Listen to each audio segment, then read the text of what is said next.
அத்தியாயம் 6. அன்றைய இரவு அவனது முகத்தை பார்த்தபடியே அமர்ந்திருந்தவளை அவன் சிறிதும் கண்டு கொள்ளவில்லை. அவனது மனம் முழுவதும் அம்மாவை எப்படி சமாதானம் செய்வது என்றுதான் ஓடிக்கொண்டிருந்தது. விடியலின் நேரம் அசந்து உறங்கியவளை ஃபோன் அடிக்கும் ஓசை கலைத்தது. அவசரமாக எழுந்து தனது ஃபோனை எடுத்து பார்க்க அது ஏதோ கம்பெனி கால். ஒருவித எரிச்சலுடன் நன்றாக அயர்ந்து உறங்குபவனை நின்று பார்த்தாள். அம்மா மேல் அத்தனை பாசமாக இருக்கும் அவனுக்கு ஏன் சுயசிந்தனையே இல்லாமல் போனது? எல்லாவற்றிற்கும் அன்னையையே நாடியிருந்தால் வாழ்க்கை என்னாவது என்கிற யோசனையுடன் கதவை மெல்ல திறந்து கொண்டு வெளியே சென்றாள். சமையல் அறையில் இருந்த அன்னையிடம் சுட சுட காஃபியை வாங்கி அருந்திவிட்டு மாமன் மகனுடன் சிறிது நேரம் பேசிக்கொண்டிருந்தாள். அதற்குள் சித்தி மகள் சுகன்யா வந்துவிட அவளுடன் பேசிக்கொண்டிருந்தவளை அழைத்தார் பவானி. வித்யாம்மா, இங்கே என்னடா பண்ணிகிட்ருக்க? மாப்பிள்ளை எழுந்தாச்சான்னு பாரு. சுகா கூட பேசிகிட்டு இருந்தம்மா என்றவளுக்கு ஒரு நாளிலேயே திருமண வாழ்க்கை அலுப்பாக இருந்தது. ஒருவித அலுப்புடன் எழுந்து அவனை தேடி அறைக்குள் சென்றாள். அங்கு அவன் எழுந்து விட்டிருந்தான். குளியல் அறையில் நீரின் சப்தம் கேட்க மெல்ல அறையை விட்டு வெளியே வந்தவள் அன்னையிடம் சென்று காஃபியை வாங்கி கொண்டு வந்தாள். சரியாக அவன் குளியலறை கதவை திறந்து கொண்டு வரவும் காஃபி அங்கிருந்த மேஜை மீது வைத்தாள். அவனோ அவளை திரும்பியும் பாராது சட்டையை அணிந்து கொண்டு, நீ இன்னும் கிளம்பலையா? 7:10 பஸ்ஸுக்கு போயாகணும், சீக்கிரம் கிளம்பு என்று குண்டை தூக்கி போட்டான். என்ன சொல்கிறீங்க? 7:10க்கா? டிஃபன் ரெடி ஆகிட்டுருக்குங்க, சாப்பிட்டுட்டு போகலாம் என்றாள் மெல்லிய குரலில். அவளை திரும்பி பார்த்தவன், நான் கிளம்புறேன், உனக்கு இஷ்டந்தாவா இல்லைனா இரு என்று விட்டான். அவளுக்கு அப்படி ஒரு அதிர்ச்சி. என்ன பேச்சு இது? எப்படி சட்டென்று இப்படி பேசிவிட முடிகிறது என்று எண்ணியவளின் கண்கள் கலங்கி நிற்க எதுவும் பேசாமல் புடவையை மாற்றிக்கொண்டாள். அவள் வைத்திருந்த காஃபியை திரும்பி கூட பார்க்காமல் யோசனையுடனே அமர்ந்திருந்தான். ஆடையை மாற்றிக்கொண்டவள் அடைத்த தொண்டையை சரி செய்து கொண்டு, நான் போய் கிளம்புறத சொல்லிட்டு வரேன், நீங்கள் காஃபியை குடிங்க என்று சொல்லிவிட்டு வெளியேறினாள். சமையல் அறையில் மாப்பிள்ளைக்காக காலை உணவு தடப்புடலாக தயாராகி கொண்டிருந்தது. அதை பார்த்ததும் அவளது கண்களில் மழுக்கென்று கண்ணீர் நிறைந்தது. அதை காட்டாதவாறு மறைத்து கொண்டவள் அன்னையிடம் சென்று, மா, அவங்களுக்கு கடைக்கு சரக்கு வந்திருக்குதாம், மாமாவால் பார்க்க முடியாதான், அதனால் உடனே கிளம்பணும்னு சொல்கிறாங்க என்றாள் தயக்கத்துடன். விஜி மாமி அங்குதான் வேலை செய்து கொண்டிருந்தார். நேற்று இரவிலிருந்து அவர்கள் இடையே நடக்கும் நாடகத்தை கவனித்திருந்தார். அவள் சொன்னதை கேட்டுக்கொண்டிருந்த அவருக்கு என்ன விஷயம் என்று புரிந்து போனது. பவானியோ, என்னடா அதுக்குள்ளே கிளம்பணுமா? அப்போ டிஃபனை சாப்பிட்டுட்டு கிளம்புங்க என்றார் வருத்தமான குரலில். இல்லைம்மா, 7:10 பஸ்ஸுக்கே கிளம்பணும்னு சொல்கிறாங்க. மகளின் முகத்திலிருந்தே அவளது சோர்வை கண்டு கொண்டவர், ஓ சரிடா, சென்னைக்கு வரும்போது ஒரு வாரம் இருக்கிற மாதிரி வந்துட்டா போச்சு. மாப்பிள்ளை சொன்னதை கேட்டுக்கடா, ரொம்ப வருத்தம்லாம் படாத, கிளம்பு. அன்னையை அணைத்து கொண்டவள் மெல்லிய விசும்பலுடன், 2 நாள் இருக்கலாம்னு நினச்சேன் என்றாள். அவளது முதுகை வருடி கொடுத்து, கல்யாணம் ஆன புதுசில் அப்படித்தான் இருக்கும், அனுசரித்து போ, எல்லாம் சரியாகும் என்றார் பரிவுடன். அன்னையிடமிருந்து விலகி கண்களை துடைத்து கொண்டவளை, என்னோட பின்கட்டுக்கு வா வித்யா என்று அழைத்து கொண்டு சென்றார் விஜி. அங்கே சென்றதும் அவளது முகத்தை பற்றி நிமிர்த்தியவர், கஷ்டமாக இருக்கா வித்யா? மாப்பிள்ளை அம்மா பிள்ளையா இருக்காருல்ல? அவரை நிமிர்ந்து பார்த்தவளின் கண்கள் கலங்கி இருக்க ஆம் என்று தலையசைத்தாள். உனக்கு இதை சொல்லணும்னு தான் உடனே இங்கே கூட்டிகிட்டு வந்தேன்.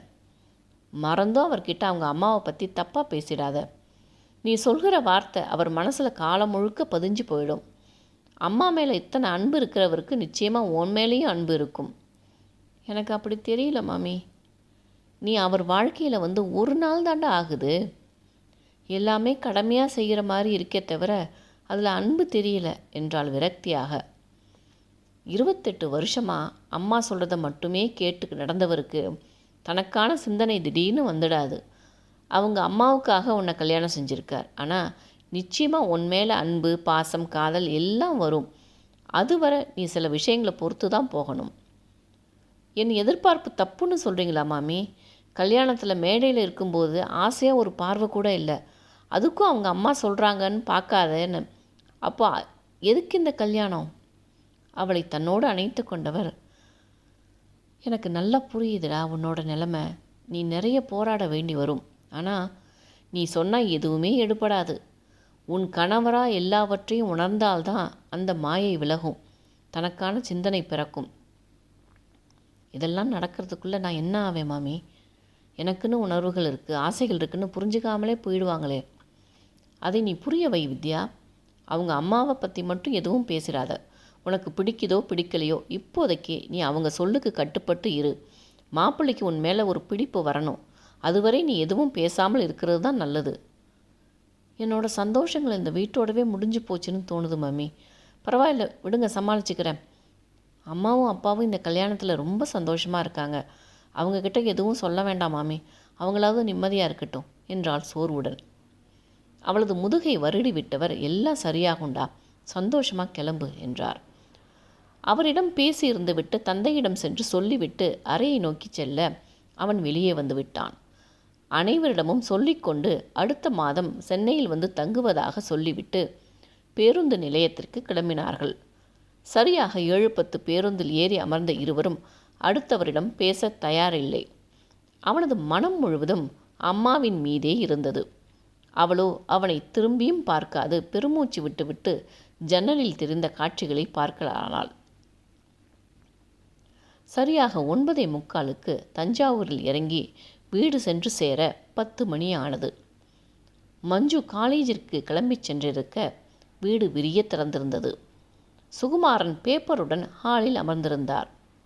வேக நடையுடன் வீட்டிற்குள் நுழைந்தவன் அவளை கண்டுகொள்ளாமல் அன்னையை தேடி சமையலறைக்குள் நுழைந்தான். பாத்திரத்தை எல்லாம் ஒழித்து போட்டு கொண்டிருந்தவர் மகன் வந்தது தெரிந்தும் திரும்பியும் பாராமல் வேலை செய்தார். மா, நாங்கள் வந்துட்டோம் என்று சொல்லி அவர் அருகே சென்று நின்றான். அவரோ பதில் பேசாது தனது காரியத்திலேயே கண்ணாக இருந்தார். மா, என்னம்மா இவ்வளோ கோபம்? அப்படி என்ன தப்பு செஞ்சிட்டேன்? கண்ணீர் கன்னங்களில் வழிய திரும்பியவர், கல்யாணம் முடிஞ்சு 1 நாள் தான் ஆச்சு சந்துரு. அதுக்குள்ளே நான் சொல்லி அனுப்புனதை மறுத்து நீயா ஒரு முடிவு செஞ்சுருக்க. அப்படின்னா என்ன அர்த்தம்? இனி என் பிள்ளை எனக்கு இல்லை, அப்படித்தானே? மா, என்னம்மா இது? 1 நாள்லேயே இப்படின்னா இனி என்னை எதிர்பார்க்காத, நான் உன் பிள்ளை இல்லைன்னு சொல்கிற மாதிரி தானே? அவர் பேசுவது முழுவதையும் ஹாலில் நின்று கேட்டுக்கொண்டிருந்த வித்யாவிற்கு மிளகாயை அரைத்து பூசியது போல் இருந்தது. என்ன நடந்து விட்டது இப்போ? நைட்டு வர வேண்டியது காலையில் வந்திருக்கான். அதுக்கு இந்த அம்மா ஏன் இத்தனை நாடகம் போடுது என்ற எரிச்சல் எழுந்தது. அவளது முகத்தை கவனித்து கொண்டிருந்த சுகுமாரனுக்கு உள்ளுக்குள் பயம் எழுந்தது. மனைவியின் செயலில் அவருக்கு உடன்பாடு என்றுமே இருந்தது இல்லை. ஆனால் அவளை மறுத்து பேசும் தைரியமும் இருந்தது இல்லை. மருமகளுக்கு தன் மனைவி செய்வது பிடிக்கவில்லை என்பதை உணர்ந்ததுமே இனி வீட்டில் கலவரம் வெடிக்கும் என்பதை உணர்ந்து கொண்டார். மாம், அதை எப்படிம்மா சொல்வீங்க? அவங்க வீட்டுக்கு நான் புதுசு, போன உடனே முடியாதுன்னு சொல்ல ஒரு மாதிரி இருந்துச்சு. அதுதான் நைட்டு தங்கிட்டு காலையில் வர ஒத்துக்கிட்டேன். அதுக்கு போய் என்னென்னமோ பேசுகிறீங்கம்மா என்றான் வருத்தமான குரலில். இத்தனை வருஷம் பார்த்து பார்த்து வளர்த்த பிள்ளைய ஒரே நாளில் இன்னொருத்தி கையில் தூக்கி கொடுக்கிறவளுக்கு தான் அந்த கஷ்டம் தெரியும் என்றார் கண்ணீர் வழிய. அவரின் கண்ணீரை துடைத்தவன், நான் என்றைக்கும் உங்கள் பிள்ளைதாம்மா, உங்கள் வார்த்தையை எப்போவும் மீறமாட்டேன். அவன் ஆறுதலாக பேசவும் சற்றே மாறியவர் கண்களை துடைத்து கொண்டு, சாப்பிட்டீங்களா? நான் பாட்டுக்கு வந்த பிள்ளையை பசியோடு நிற்க வச்சு பேசிகிட்டு இருக்கேன் பார். நீ போய் டைனிங்கில் உட்கார், நான் எடுத்துகிட்டு வரேன் என்றார். அன்னை சமாதானம் ஆனதில் நிம்மதி அடைந்தவன் சமையலறையை விட்டு வெளியே வர அங்கு நின்று கொண்டிருந்தவள் அவனை திரும்பியும் பாராது தங்கள் அறைக்குள் சென்றாள். அதை கண்டுகொள்ளாமல் டைனிங்கில் சென்றமர்ந்தான். அவளை அழைக்க வேண்டும் என்று கூட தோன்றாமல் அன்னை பரிமாற அவரின் கோபத்தை தணித்த நிம்மதியிலேயே உணவை உண்டான். அவரும் மகனுக்கு பார்த்து பார்த்து பரிமாறினார். அவன் சாப்பிட்டு முடித்ததும் கொஞ்ச நேரம் ரெஸ்ட் எடுப்பா என்றார். அவனோ அரை பக்கம் கூட திரும்பாது, இல்லைம்மா நான் கடைக்கு கிளம்புறேன், நிறைய வேலை இருக்குது என்று அவளிடம் சொல்லிக்கொள்ளக்கூட இல்லாமல் கிளம்பிச் சென்றான். நடப்பவற்றை வேடிக்கை பார்த்தபடி இருந்தவரே, என்ன இங்கே வேடிக்கை? உங்கள் ஃப்ரெண்டு பார்த்த சாரதியை பார்க்கணும்னு சொன்னீங்க, கிளம்பலையா? போய் பேசிட்டு வாங்க என்று விரட்டினார். மனைவி சொன்னதும் அவரின் மனதை உணர்ந்து கொண்ட சுகுமாரன் எதுவும் பேசாமல் செருப்பை மாட்டிக்கொண்டு கிளம்பி சென்று விட்டார். அவரும் சென்றதும் கதவை அடைத்துவிட்டு வந்தவர் டைனிங்கில் சென்றமர்ந்து கொண்டு, வித்யா, அங்கே ரூமுக்குள்ளே என்ன பண்ணுற? சாப்பிடவா என்று அழைத்தார் சத்தமாக.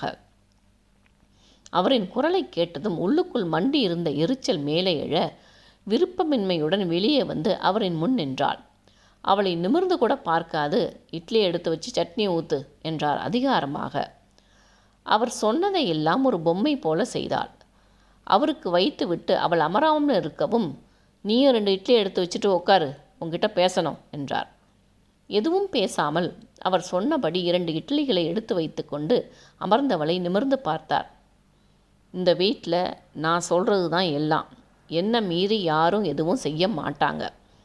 சந்துரு என் பேச்சை ஒரு நாளும் மீற மாட்டான். அதனால் வந்த உடனே அவனை மாற்றலாம் கனவு எல்லாம் காணக்கூடாது, சரியா? இங்கே நான் வச்சது தான் சட்டம். நான் என்ன சொல்கிறேனோ அதை கேட்டு நடக்கிறது உனக்கு நல்லது. இதையெல்லாம் அவங்கிட்ட சொல்லி நாடகம் ஆடலாம்னு நினைக்காத என்றவரை அதிர்ந்து போய் பார்த்தாள். அவளின் முகத்தில் தெரிந்த உணர்வை திருப்தியாக பார்த்து கொண்டவர், சாப்பிடு, சாப்பிட்டுட்டு இந்த பாத்திரத்தை எல்லாம் ஒழிச்சு போடு. இனி எப்போ இட்லி ஊற்றினாலும் அவனுக்கு 5 இட்லி, மாமாவுக்கு 4, எனக்கு 4, மஞ்சுவுக்கு 4, உனக்கு 2, இதுதான் கணக்கு. சட்னி என்னன்னு அன்னன்னைக்கு நான் சொல்லுவேன் என்று கூறிவிட்டு எழுந்து கொண்டார். அதுவரை அவர் பேசி கொண்டிருந்ததை எல்லாம் மறந்து அந்த இட்லி கணக்கில் அவளது மனம் அரண்டு போனது. என்னது, எனக்கு 2? அப்போது அதுக்கு மேலே எனக்கு கிடையாதா? ஒரு இட்லிக்கு கூடவா இந்த அம்மா கிட்ட கெஞ்சணும் என்று யோசித்து மிரண்டு போனாள். இப்பொழுது நிஜமாகவே வாழ்க்கை அவளை மிரட்டியது. எப்படி சமாளிக்கப் போகிறோம் என்ற பயம் எழுந்தது. பேசாமல் இப்படியே எழுந்து ஓடிப்போய் விடுவோமா என்று கூட யோசித்தாள். நான் எதுக்கு ஓடணும்? இந்த அம்மாவா நானான ஒரு கை பார்த்துட வேண்டியதான். அதுக்கு முதல்ல இந்த ரோபோவை மாற்றணும். அதுதான் பெரிய காரியம். அப்புறம் வச்சுக்கிறேன் கச்சேரியை. இதே 2 இட்லி கணக்கை உங்களுக்கு வைக்கிறேன் நான் என்று மனதிற்குள் சூளுரைத்து கொண்டாள். நினைப்பது எளிது, ஆனால் நடப்பதற்கு எத்தனை போராட்டங்களை சந்திக்க வேண்டுமோ. இதில் தானும் காயப்பட்டு அனைவரும் காயப்பட வேண்டியிருக்கும் தான். ஆனால் என்ன செய்வது? சில பல ரணங்களால் தான் காட்சிகள் மாறும் என்றால் அதை பட்டுத்தான் ஆக வேண்டும்.